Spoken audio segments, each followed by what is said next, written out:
Dans cette vidéo, je vais essayer de corriger l'exercice numéro 9 de la série numéro 2, niveau première année, les sciences en économie. L'énoncé se présente comme suit: déterminer la matrice inverse de A et de B en utilisant, bon, ici, je vais utiliser petit a, la méthode de Gauss, et deuxièmement, la méthode de cofacteur. En fait, je vais essayer de commencer par la méthode de Gauss pour le calcul de l'inverse de cette matrice. Donc, je vais commencer par la matrice A. Et tout d'abord, pour voir si A est inversible ou bien non, donc je dois calculer son déterminant. Donc, je vais noter le déterminant de A tout d'abord égal. Je vais noter le déterminant comme suit. Donc, ici, je vais essayer de noter la matrice A, 1, 2, 1, 4, 0, moins 1, et moins 1, 2 et 2. Et en fait, je vais essayer de maximiser, le nombre le nombre de zéros. Bon, en fait, ici, j'avais déjà un zéro qui existe au niveau de la deuxième ligne et la deuxième colonne. Donc, j'essaie de voir, soit j'essaie d'annuler l'une de ces deux valeurs, là, et soit j'essaie d'annuler l'une de ces deux valeurs dans le but. Donc, les deux chemins me donnent le même résultat, normalement. Et si, par exemple, j'essaie d'annuler cette valeur-là, en se basant, en fait, sur le principe suivant. Donc, je garde une seule valeur qui va représenter la valeur de pivot. Je vais choisir, par exemple, cette valeur comme valeur de pivot que je vais utiliser, cette valeur-là, et je vais essayer d'annuler cette valeur en utilisant la valeur de pivot. Bon, si en fait j'effectue la ligne 3 moins la ligne 1, automatiquement, si je faisais la différence, ça va me permettre d'avoir un 0 ici. Et je garde la ligne 2, et je garde la ligne numéro 1. Donc, je vais obtenir les valeurs suivantes. Donc, ici, c'est 1, 2, 1. Ici, c'est, voilà, donc ici, 4, 0, moins 1. Ici, on va faire la différence intégrale. Moins 1, c'est moins 2.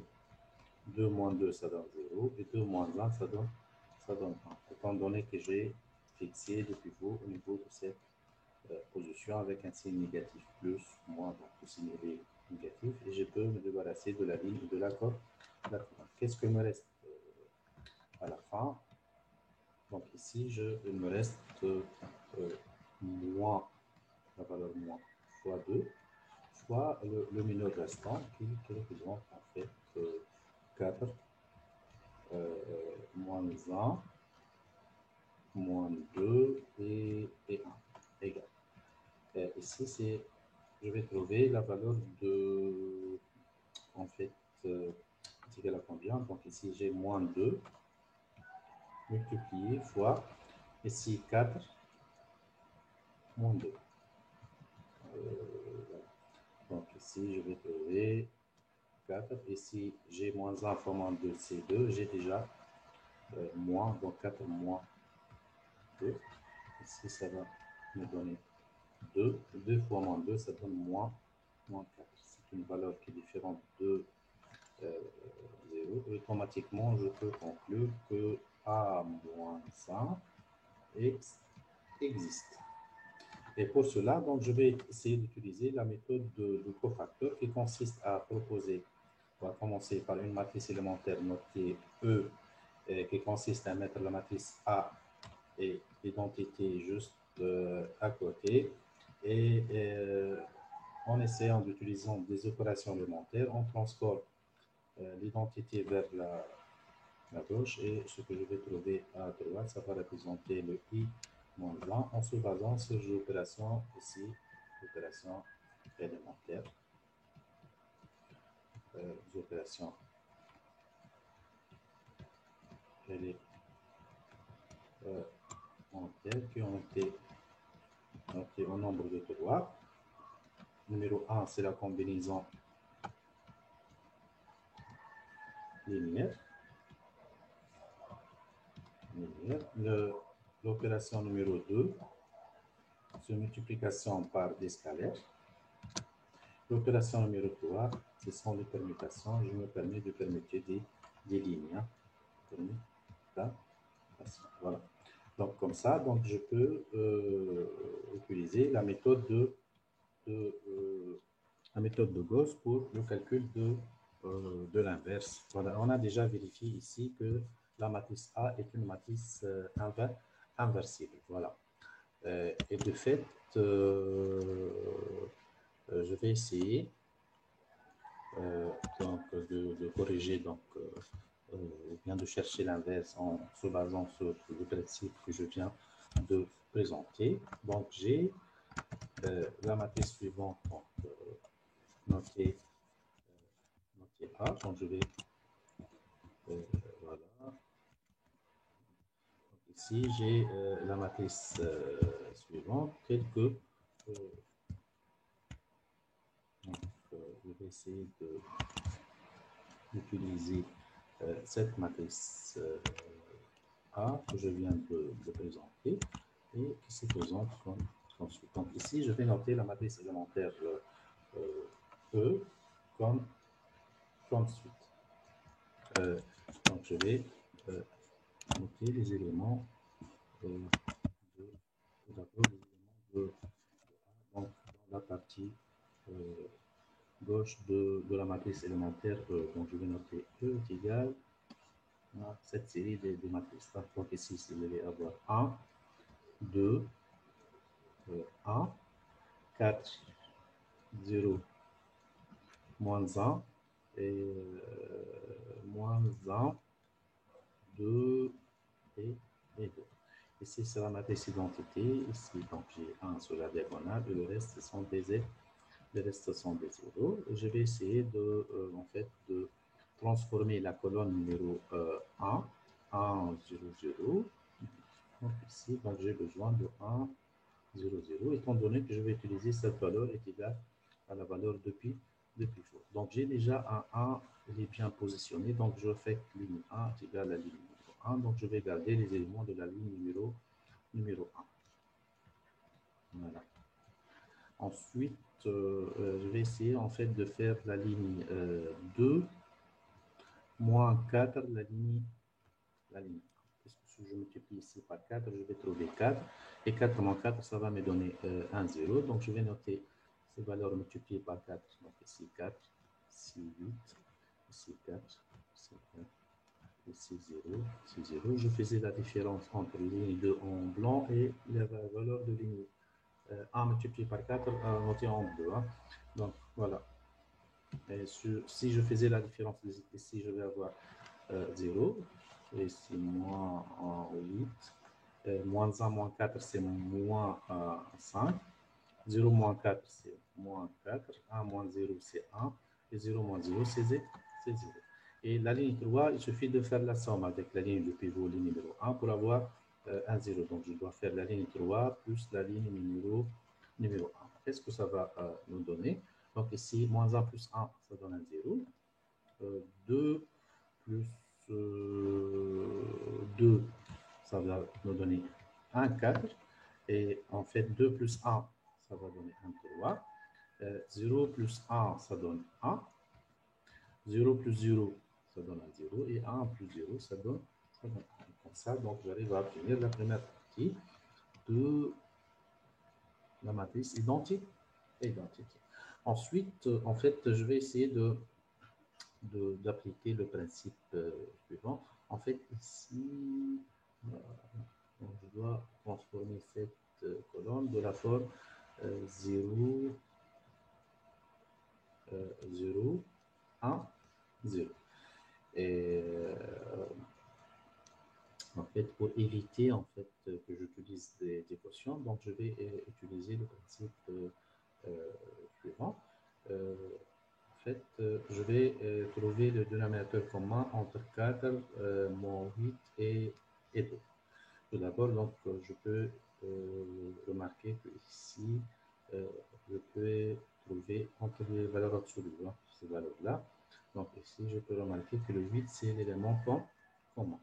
Et de fait, je vais essayer d'avoir 8 ici et 8 ici. Et je regarde sur cette valeur qui est égale à moins 8. Et à la fin, je divise donc sur moins 8 pour avoir 1. Donc je vais essayer d'avoir tout d'abord ces zéros-là en utilisant la position, la valeur située à la position du plus haut est égale à moins 8. Donc ici, enfin, pour avoir en fait un 8, il suffit de multiplier cette ligne par en fait par 2. Hein. Donc 4 fois 2, ça donne 8. 0 fois 2, ça donne 0.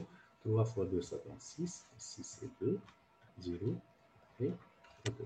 Et si je faisais en fait la ligne 2 plus 2, la ligne 3, l'opération que je vais effectuer, c'est la ligne 2 plus 2, la ligne numéro 3. Qu'est-ce que ça va nous donner?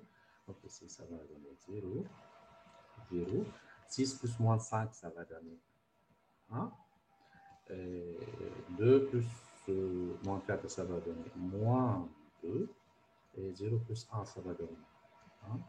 Et 2 plus 0, ça va donner 2. Je vais garder la ligne 2. Donc, je vais diviser juste à la dernière étape. Donc, je vais trouver en fait 0, moins 8, moins 5, et moins 4, 1, 0. Donc, ici, pour avoir un 8, je multiplie la ligne 2 fois 4. Hein. Donc, 2 fois 4, ça donne 8. 1 fois 4, ça donne 4. Ici, donc, j'ai 1. 1 fois 2, ça donne, plutôt 1 fois 4, ça donne 4. 1 fois 4, ça donne 4. Voilà. Donc ici, 0, ici 0. Si je faisais en fait l'opération suivante, je vais faire la ligne plutôt, je vais faire la ligne 2 plus 4, la ligne 1 plus 6 plus 4, la ligne 1. Autrement, je vais faire la ligne 2 plus les valeurs notées en rouge ici, qui représentent la 4 fois la ligne 1. Ici, c'est 4 ligne 1. Ici, c'est 2 lignes 3. Donc, si je faisais en fait la somme, donc ici, je vais trouver mon 8 plus 8, ça va donner ici un 0. Ici, 0 plus 4, ça va donner 4. Et voilà. Donc ici, moins 5 plus 4, ça va donner moins 1. Voilà. Voilà. Qu'est-ce que je vais trouver ici? Voilà. Si je essaie de renoter ça, donc ici 4, ici moins 1. Et en fait, moins 4 plus 4, ça donne un 0. 1 plus 0, ça donne 1. Et 0 plus 0, ça va nous donner un 0. Et comme ça, en fait, j'obtiens des zéros au niveau de cette position. Bon, je vais à la fin donc rendre ces valeurs est égal à. Ensuite, ce que je vais essayer de faire, c'est en fait d'utiliser ou bien d'avoir des zéros au niveau de ces positions-là, en utilisant en fait la valeur du pivot qui est déjà égale à 1. Comme ça, qu'est-ce qu'on doit faire? Donc, je vais garder la ligne 3 puisqu'elle contient le 1 déjà équilibré. Donc, je vais faire la ligne 3, alors soit la ligne 3. Je vais avoir des valeurs 0, 0, 1 et moins 2, 1, 1, 2. Ensuite, si j'essaie de, en fait, je vais essayer en fait, d'annuler ces valeurs-là en utilisant la valeur de. Donc, je vais essayer d'annuler ces valeurs qui sont déjà différent de 0. Et en fait, je vais essayer d'utiliser voilà, deux pivots. Donc ici, j'ai moins 1. Je vais essayer de l'annuler en utilisant le 1 et le moins 5 en se basant sur cette valeur-là. Donc ici, si je fais la ligne 1 plus la ligne 3, automatiquement, je vais avoir 1, 1, 0 ici au niveau de cette position. Donc la ligne 1 reçoit la ligne 1 plus la ligne numéro 3. Voilà, donc ici c'est 4 plus 0, c'est 4. 0 plus 0, ça donne 0. Moins 1 plus 1, ça donne 0. 0 plus moins 2, ça donne moins 2. Et 1 plus 1, ça donne 2. Et 0 plus 2, ça donne 2. Ensuite, en fait, j'ai ici moins 5. Donc, j'ai besoin de 5 pour en fait, pour que cette valeur, elle devient est égale à 0. Donc, je vais en fait noter ligne 3, 3, 3, 5. Donc, c'est 0, 0, 5, moins 10, 5 et 10. Voilà. Donc, je vais essayer de faire la somme. Ça va me donner automatiquement moins 5 plus 5, ça donne ici un 0. Donc, je calcule le reste. Ici, c'est 0. Moins 8 plus 0, ça donne moins 8. Ici, j'ai moins 4, moins 4, moins 10, c'est moins 14. Et 1 plus 6, ça donne 1 plus 5, ça donne 6. Et 0 plus 10, ça donne 10. Et comme ça, en fait, j'obtiens voilà, j'obtiens en fait des zéros au niveau de cette position. Donc ici, il suffit de rendre ces valeurs-là à la fin de l'opération. Il suffit de rendre ces valeurs-là à 1 et 1. Il suffit en fait de diviser la ligne en fait la ligne numéro 1 sur 4. Voilà. Donc ici, qu'est-ce que je vais essayer de faire exactement? Donc je divise sur 4. Donc je vais obtenir la ligne 1 égale la ligne 1 divisé sur 4. J'ai 4 sur 4, je vais obtenir 1, 0, 0. Ici, moins 2 sur 4, en fait, je vais avoir moins 1 demi. Ici, 1 demi. 1, 1 demi. Et en fait, ici, je vais diviser sur moins 8. Donc, je vais faire la ligne 2 sur moins 8. Et je faisais 0 sur moins 8, c'est 0. Moins 8 sur moins 8, c'est 1. Ici, je vais avoir 0 sur moins 8. Voilà. Ici, moins 14 sur moins 8. Donc, je vais avoir une valeur positive puisque moins par moins. Je simplifie par 2. Donc, je vais avoir 14 sur 8, c'est-à-dire 7 sur 4. 7 sur 4. Et si je faisais le 6 sur moins 8, je simplifie aussi par 2, je vais trouver moins 3 sur 4. Et 10 sur moins 8, je vais trouver moins 5 sur 4. Et je garde en fait la ligne numéro 3, elle reste inchangée puisque j'ai déjà 1 qui existe déjà. 0, 0, 1. Et en fait, ici, moins 2, 1 et 1. Voilà. Et comme ça, en fait, je peux observer que facilement, on arrive à trouver l'identité qui se présente juste, voilà, l'identité qui se présente, voilà, ici. Donc, on arrive à trouver que j'ai déjà l'identité qui se déplace de la droite vers la gauche.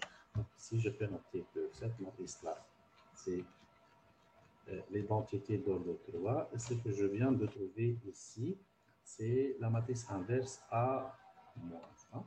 et j'arrive à trouver l'inverse de A avec le minimum de calculs sans passer tout au long du parcours ou bien de calcul sans passer par des calculs avec des quotients. Donc, j'ai utilisé des calculs simples. À la fin, je divise pour avoir la matrice inverse et je peux en fait vérifier par un simple calcul si en fait je note le A fois la matrice inverse A moins 1, j'essaie de voir si notre calcul est correct. Donc ici, je vais noter la matrice A qu'on a utilisée est égale à 1, 2, 1, 4, 0, moins 1 et moins 1, 2, 2. Voilà. Donc ici, je vais essayer de faire sortir le 1 sur 4 hein, pour simplifier le calcul. Donc je fais sortir le 1 sur 4 à l'extérieur. Et ce que je vais trouver, en fait, ici, si je fais sortir le 1 sur 4, ici, je vais trouver moins 2. Ici, 2. Ici, 2. Puisque moins 2 sur 4, c'est moins 1,5. 2 sur 4, c'est 1,5. Et 2 sur 4, c'est 1,5. Ici, je vais trouver 7. Moins 3. Moins 5. Et ici, je vais trouver en fait moins 8, 4 et 8. Et je vais essayer de garder le 1 sur 4 à côté, c'est égal à 1 sur 4. Et en fait, si je faisais la ligne fois la colonne, je vais essayer de voir le résultat. Donc 1 fois moins 2, c'est moins 2. Moins 2 plus 14, c'est en fait, ça va me donner 12. Et 12 moins 8, ça va me donner égal à un valeur égal à. Ensuite, si je faisais avec la deuxième ligne 1 fois colonne 2, 2 moins 6 plus 4, ça donne 1 0. 1 0. Ensuite, 2 moins 10 plus 8. Donc ça va donner 1 0. 1 0. Ensuite, je vais passer à la ligne 2, colonne 1. Moins 8 plus 8, moins 1 fois moins 8, donc plus 8, ça va donner ici 1 0. 1 0. Maintenant, ligne 2, colonne 2, c'est 8, 0. En fait, 8 moins 4, ça donne 1, 4. Et avec la ligne 2, colonne 3, donc ça va donner 8, 0. Moins 8, ça donne 1 0, 1 0. Et je vais passer à la ligne numéro 3, colonne 1. 2, moins 1 fois moins 2, c'est 2. 2, en fait, plus 14, ça donne 16. Et 16 moins 16, ça donne 1 0, 1 0. Ensuite, moins 2. Moins 2, moins 6, c'est moins 8. Et 2 fois 4, ça donne 8. Donc, moins 8 plus 8, ça donne 1 0. Et à la fin, donc, ça va me donner moins 2. Moins 2 fois moins 2. Donc ici, j'ai moins 10. C'est moins 12. Ici, 16, 16 moins 12, ça doit donner 4. Et si je divise toute la matrice par 4, ça va me donner la matrice identique. C'est 1, 0, 0, 0, 1, 0, 0, 0, 1. Et j'arrive à prouver que, en fait, ici, que le A, soit la matrice que je viens de trouver, qui sera notée 1 moins 1, est égale à l'identité de 3. Et de fait, automatiquement, je peux conclure que cette matrice n'est autre que la matrice inverse A moins 1. Voilà. Donc, dans cette application, on a essayé de vous présenter comment, en fait, je calcule l'inverse d'une matrice carrée, inversible, qu'on vient de prouver qu'elle est inversible. Et on a utilisé la méthode de Boff. L'avantage ici, qu'on a proposé une nouvelle démarche afin d'éviter qu'on utilise, on passe par les calculs en utilisant des quotients, vu que peut-être ça nous risque de faire En fait, de faute de calcul, il faut mettre au même dénominateur et de fait ici, sans passer par des quotients, je faisais le calcul simple et j'arrive à trouver la matrice adverse en se basant sur une telle méthodologie. Et j'espère bien que cette vidéo, elle vous donne en fait, un plus pour comprendre mieux la démarche de méthode de cause pour le calcul de